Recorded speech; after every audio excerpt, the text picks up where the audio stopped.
Il y a des secrets que l'océan garde depuis 80 ans. Des épaves qui dorment au fond de l'eau. Des navires de guerre engloutis avec leurs équipages. Des histoires que personne n'a jamais racontées complètement. Et puis il y a une épave différente. Une épave que des soldats gardent, jour et nuit, depuis 80 ans. Pas une base militaire, pas un arsenal secret, pas un dépôt d'armes actif. Une épave au fond de l'océan Pacifique. Pourquoi l'armée américaine dépense des millions de dollars chaque année pour garder un navire qui ne naviguera plus jamais? Pourquoi des plongeurs militaires patrouillent ces couloirs rouillés à des dizaines de mètres de profondeur? Et pourquoi certains gouvernements étrangers ont formellement demandé à y accéder et ont reçu un refus catégorique? Ce soir, nous allons répondre à ces questions. Et la réponse va vous surprendre. Si vous voulez comprendre les histoires militaires que personne ne raconte, abonnez-vous maintenant à Machine de Guerre et activez la cloche. Chaque semaine, nous décortiquons les secrets que l'histoire officielle préfère taire. Commençons par le contexte. La Deuxième Guerre mondiale a produit des milliers d'épaves, des destroyers coulés par des torpilles, des porte-avions perdus lors de batailles épiques. Des sous-marins disparus sans laisser de traces. La plupart de ces épaves sont aujourd'hui des sites commémoratifs, des tombes sous-marines, des lieux de mémoire visités par des plongeurs du monde entier. Personne ne les garde, personne n'en restreint l'accès. Le USS Arizona à Pearl Harbor est accessible aux plongeurs sous certaines conditions. Le Bismarck repose au fond de l'Atlantique sans surveillance particulière. Les épaves de Truk Lagoon en Micronésie sont devenues l'une des destinations de plongée les plus populaires du monde. Mais il y a des exceptions. Des épaves que les gouvernements considèrent comme trop sensibles pour être accessibles librement. Des navires dont le contenu représente encore aujourd'hui une menace ou un secret. Et l'histoire que nous allons vous raconter ce soir concerne précisément ce type d'épave.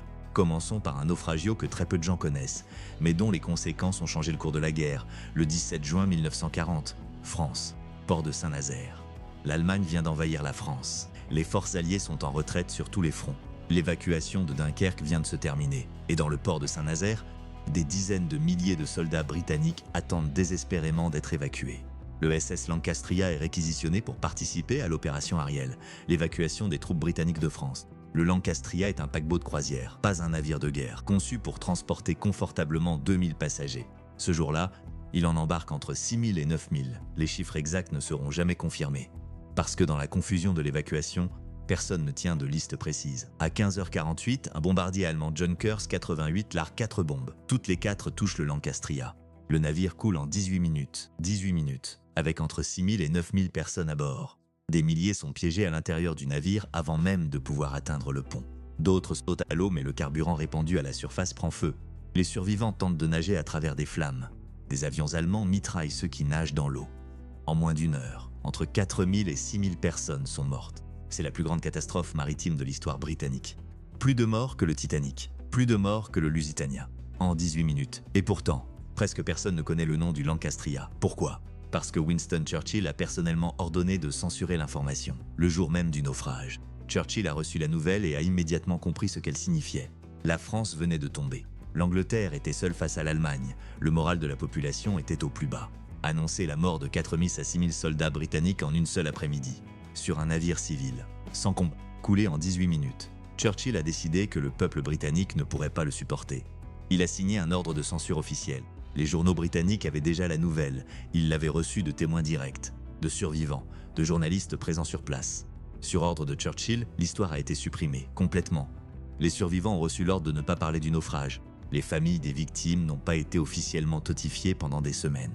Et la vérité complète sur le Lancastria a été classifiée par le gouvernement britannique. Pour combien de temps? Churchill avait dit que l'embargo serait levé après la guerre. Mais après la guerre, le gouvernement britannique a prorogé la classification. Encore des décennies. Aujourd'hui, en 2026, certains documents sur le naufrage du Lancastria restent partiellement classifiés. 86 ans après le naufrage. Et l'épave elle-même, elle repose toujours au large de Saint-Nazaire, dans les eaux territoriales françaises. Avec des milliers de corps à bord. Et pendant longtemps, aucune commémoration officielle, aucune plaque, aucune reconnaissance formelle du gouvernement britannique. Ce n'est qu'en 2001 que le site a finalement été désigné comme lieu de sépulture protégée, 61 ans après le naufrage. Mais le cas du Lancastria, aussi troublant soit-il, n'est pas l'exemple le plus extrême de surveillance d'épave. Pour comprendre pourquoi certaines épaves sont gardées activement, il faut parler d'une autre catégorie de navires. Des navires qui transportaient quelque chose que personne ne voulait voir tomber entre de mauvaises mains. Des navires qui transportaient des secrets, ou des armes, ou les deux. Revenons au Pacifique. Deuxième Guerre mondiale, 1944 et 1945. L'avance américaine dans le Pacifique s'accompagne d'un problème logistique colossal. Les navires transportent non seulement des soldats et de la nourriture, ils transportent des munitions, des explosifs, du carburant, des équipements classifiés, des codes de communication, des technologies militaires que les Japonais ne doivent sous aucun prétexte récupérer. Quand un navire est coulé dans des eaux peu profondes, dans des zones contrôlées, dans des eaux claires du Pacifique, la question se pose immédiatement.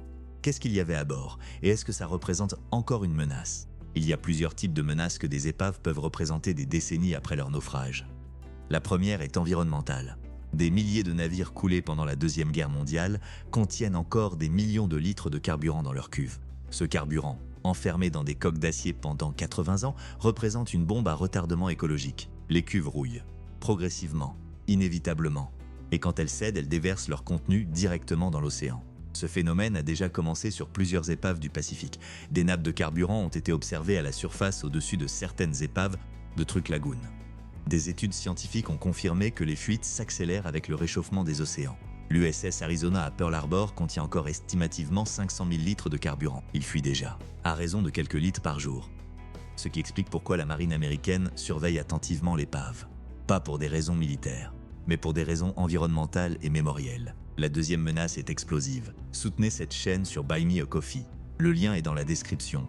Chaque contribution aide à produire davantage d'analyses comme celle-ci. Merci. Des centaines de navires coulés pendant la Deuxième Guerre mondiale transportaient des munitions à leur bord, des obus d'artillerie, des torpilles, des bombes d'aviation, des mines navales. Certaines de ces munitions sont encore actives, 80 ans après leur fabrication. La chimie des explosifs militaires est conçue pour être stable, extrêmement stable. Pendant des décennies, c'est une fonctionnalité, pas un défaut. Un explosif qui se dégrade rapidement est un explosif inutile. Donc les munitions de la Deuxième Guerre mondiale, bien conservées dans l'environnement froid et sombre des fonds marins, peuvent encore exploser. Des plongeurs ont été tués par des munitions de la Deuxième Guerre mondiale dans des épaves du Pacifique. Des récupérateurs de ferraille ont déclenché des explosions en tentant de découper des coques d'acier. Dans plusieurs cas, des bateaux de pêche ont remonté des obus dans leurs filets et les ont manipulés sans savoir ce qu'ils tenaient, avec des conséquences parfois fatales. Cela explique pourquoi certaines épaves font l'objet d'une surveillance particulière, non pas pour protéger des secrets militaires, mais pour protéger des vies humaines. Mais la troisième catégorie de surveillance est la plus intéressante et la plus sensible.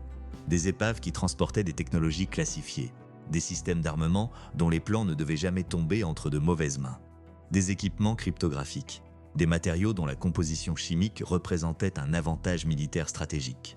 Pendant la Deuxième Guerre mondiale, les Américains ont développé des technologies que les Japonais, les Allemands et plus tard les Soviétiques cherchaient à obtenir par tous les moyens. Des systèmes radars, des codes de chiffrement, des matériaux composites expérimentaux. Quand un navire transportant ce type de matériel était coulé, la question de la récupération par l'ennemi se posait immédiatement. Et cette question ne disparaissait pas avec la fin de la guerre. Parce que certaines technologies restaient sensibles pendant des décennies. Il y a un cas particulièrement frappant, le USS Indianapolis, le 30 juillet 1945. Le USS Indianapolis est coulé par un sous-marin japonais après avoir livré des composants de la bombe atomique à la base de Tinian. La catastrophe est déjà bien documentée. Le navire coule en 12 minutes. 316 survivants sur 1190 hommes d'équipage. 4 jours à la dérive dans l'océan Pacifique. Des requins. Une tragédie humaine absolue. Mais ce dont on parle moins, c'est la nature de la mission précédente du navire. L'Indianapolis venait de livrer les composants de Little Boy, la bombe qui allait être larguée sur Hiroshima. Ses cales étaient vides quand il a été coulé. Mais le navire lui-même, ses systèmes de navigation, ses équipements de communication classifiés, sont restés au fond du Pacifique, à une profondeur de 5500 mètres, inaccessible. L'épave n'a été localisée qu'en 2017, 72 ans après le naufrage, par une équipe privée financée par Paul Allen, le cofondateur de Microsoft. Mais revenons à la question centrale. Pourquoi des soldats gardent-ils certaines épaves? La réponse la plus directe concerne les épaves en eau peu profonde, les épaves accessibles à des plongeurs amateurs, les épaves dont le contenu pourrait être récupéré. Dans le Pacifique, plusieurs épaves japonaises et américaines reposent dans des eaux de 20 à 40 mètres de profondeur, accessibles avec un équipement de plongée standard, et certaines de ces épaves contiennent encore des munitions actives, des systèmes d'armement partiellement intacts, des matériaux dont la récupération pourrait présenter un intérêt pour des acteurs malveillants. Des gouvernements étrangers ont officiellement demandé l'accès à certaines épaves, parfois pour des raisons légitimes, pour récupérer les corps de leurs soldats, pour des opérations de déminage, pour des études archéologiques, parfois pour des raisons moins avouables. Et la réponse dans certains cas a été non, catégoriquement. Il y a aussi une dimension que peu de gens considèrent, la dimension mémorielle et juridique. Dans de nombreux pays, les épaves de guerre sont légalement considérées comme des tombes militaires. Elles sont protégées par des conventions internationales. La Convention de l'UNESCO sur la protection du patrimoine culturel subaquatique de 2001 reconnaît les épaves de guerre comme des sites à protéger. Mais la protection légale seule ne suffit pas. Des chasseurs de trésors, des récupérateurs de ferraille, des plongeurs en quête de souvenirs, ils ne respectent pas toujours ces protections. Des épaves de la Deuxième Guerre mondiale ont été pillées. Des objets personnels appartenant à des soldats morts ont été vendus aux enchères. Des parties de navires ont été découpées et revendues comme ferraille. Dans certains cas, des corps ont été déplacés. La surveillance active de certaines épaves répond donc aussi à un impératif moral, protéger les morts, leur garantir la dignité que la loi leur reconnaît, et empêcher que leur dernière demeure ne soit vandalisée. Mais il y a un dernier aspect, peut-être le plus important et certainement le plus méconnu. Certaines épaves contiennent des informations, pas des technologies, pas des armes. Des informations, des documents, des journaux de bord, des cartes, des photographies, des preuves de ce qui s'est passé. Dans certains cas, ces informations pourraient modifier la compréhension officielle d'événements historiques.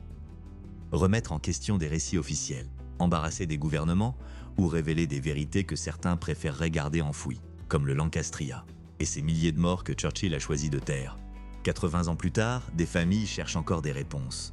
Des historiens demandent encore l'accès à des documents classifiés, et l'épave reste au fond de l'eau, avec ses secrets, ce que tout cela nous dit sur la guerre. La Deuxième Guerre mondiale a tué entre 70 et 80 millions de personnes. Elle a coulé des milliers de navires, et elle a laissé derrière elle des secrets que certains gouvernements ne sont toujours pas prêts à révéler.